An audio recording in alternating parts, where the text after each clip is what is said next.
ሰላም ሰላም ወደ ቻናላችን ቤተሰቦች እንደምን አላችሁ? ይህ ቡርቃ ቲዩብ ነው። ዛሬ ደግሞ አዳዲስ መረጃዎችን ይዘን መጥተናል። እንደሚከተለው እንከታተል። በቬንዙዌላው መሪ ኒኮላስ ማዱሮ ላይ የተወሰደው እርምጃ በርካታ የዓለም መሪዎችን አሸብሯል። በተለይ በላቲን አሜሪካ የሚገኙ ከአሜሪካ ጋር ጥሩ ግንኙነት የሌላቸው ሀገራት የአሜሪካን ህገወጥ ያሉት ዘመቻ አምርረው ተችተዋል። የአሜሪካ የውጭ ጉዳይ ሚኒስትር ማርኮ ሩቢዮ ፕሬዝዳንት ትራምፕ የተናገሩትን የሚፈጽሙ ናቸው፣ ለመግለጫ እና ለፖለቲካ ፍጆታ ብቻ የሚናገሩ አይደሉም ሲሉ ሌሎችን ከወዲሁ የሚያሰጋ ሀሳብ ከደቂቃዎች በፊት በጋራ በተሰጠ መግለጫ ወቅትም ተናግረዋል። በርካቶች የሀገራት ሉዓላዊነት እና የዓለም ህግ ጥያቄ ውስጥ እንዲገባም እየገለጹ ሲሆን ከወደ ሩሲያ የቀድሞ ፕሬዝዳንት ዴቪድ ዴቪሽ የኒውክሌር መሳሪያ ከሌለህ መቀለጃ ነህ ሲሉ የዓለምን ፍርደ ገምድልነት እና የምዕራባውያንን ለተመሳሳይ ሁነት የሚከተሉትን ሁለት አይነት አካሄድ ወርፈዋል። አለውልህ ሲሉ የነበሩ ቻይናና ሩሲያም ለማዱሮ መንግስት ምንም አለማድረጋቸው የአህያ ባል ጅብ አያስጥልም እያስባላቸውም ይገኛል። አሜሪካ ዳግም የዓለም ዳኛ መሆኗን አስመስክራለች ሲሉ ከወራት በፊት በኢራን ያደረሰችውን ጥቃት በማስታወስ በማህበራዊ ሚዲያ በተለይም በኤክስ አስተያየታቸውን ያጋሩትም በርከት ያሉት ናቸው። ከዚሁ ጋር በተያያዘ ወደ ሌላኛው መረጃ ስናልፍ አሜሪካ በቬንዙዌላ የሚገኘውን የሩሲያ የጸረ አውሮፕላን መከላከያ ደመሰሰች።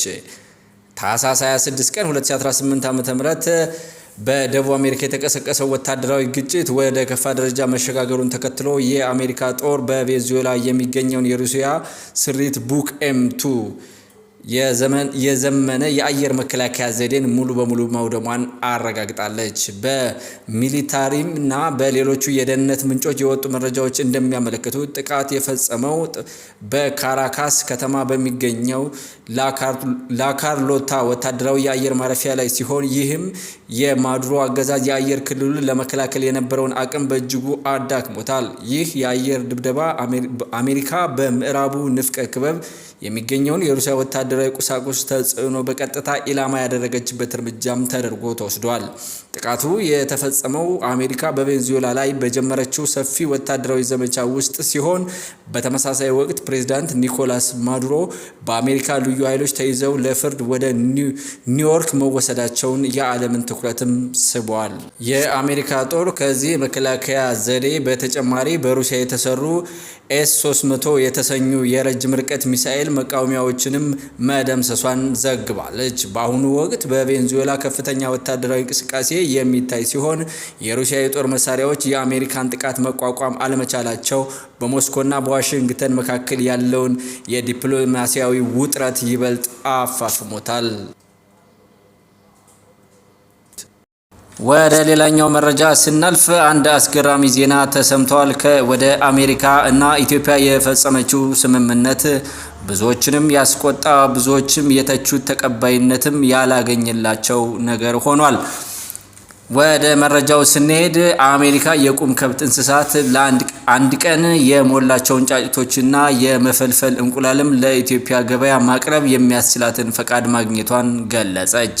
አሜሪካ ከዚህ ቀደም ወደ ኢትዮጵያ የወንድ ከብት ዘር ፈሳሽና የጎለበተ የከብት ጽንስ ወይም እምብሪዮ ለመላክ ፈቃድ እንደነበራትም ገልጻለች። ኢትዮጵያ 70 ሚሊዮን ከብት፣ 43 ሚሊዮን በግ፣ 53 ሚሊዮን ፍየል፣ 8 ሚሊዮን ግመል እና 57 ሚሊዮን ዶሮ ያላት ሲሆን ዘርፉ ከግብርናው ጥቅል ምርት 45 በመቶውን ይይዛል። አሜሪካ አዲሱ የገበያ አማራጭ ኢትዮጵያ በፈረንጆቹ ታህሳስ 16 2025 ላይ ማጽደቋንም ገልጻለች። ይህም በብዙዎች ዘንድ ጥሩ ያልሆነም ውል ነው፣ ስምምነት ነው ሲሉ የሀገራችን ምርት ሊያጠፋ የሚችል ከኦርጋኒክ ከሆነ ነገር ሊያወጣን ይችላል በሚሉ አንዳንድ በሙያው ላይ ያሉ ሰዎችም ሀሳባቸውን ሰጠዋል።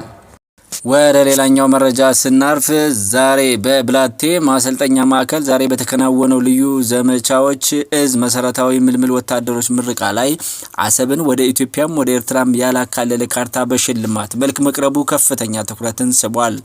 የልዩ ዘመቻዎች እዝ ለወራት ወታደራዊ ስልጠና ሲሰጣቸው የቆዩትን ምልምል ወታደሮች ዛሬ በደመቀ ሁኔታም አስመርቋል። በምረቃው ስነ ስርዓት ማጠናቀቂያ ላይ ለላቀ አፈጻጸም ላሳዩ አባላቶች የሽልማት ስነ ስርዓትም ተካሂዷል። በዚህ ወቅት የቀረበውና አሰብን የኢትዮጵያ አካል ወይንም የኤርትራ አካል ሳይሆን ለብቻው በሌላ ቀለም አድርጎ የሚያሳየውን ካርታ በታዳሚውና በማህበራዊ ሚዲያ ተጠቃሚዎች ዘንድ ሰፊ መነጋገሪያም ሆኖ ውሏል። በምስሉ በመከላከያ ሰራዊት ይፋዊ የማህበራዊ ትስስር ገጽም ላይም ሰፍሮ ተገኝቷል። ይህ ካርታ በይፋዊ ወታደራዊ መድረክ ላይ መቅረቡ ኢትዮጵያ ስለ ባህር በር ታሪካዊ ግዛቶች ያላትን አቋም የሚያመላክት ነው በሚል በተለያዩ ወገኖች ትንታኔም እየተሰጠበት ይገኛል። የመከላከያ ሰራዊት ይፋዊ ገጽ ምስሉን ማጋራቱን ተከትሎ ጉዳዩ በዲጂታል ሚዲያው ላይ ሰፊ ስርጭትም እያገኘ ይገኛል። የቻናላችን ቤተሰቦች ለሰዓቱ የነበሩ መረጃዎች እነዚህን ይመስላሉ። በሌላ መረጃ እስክንገናኝ በያላችሁበት መልካም ቆይታ፣ ሀገራችን ሰላም ያድርግልን። ቸር ቆዩልኝ።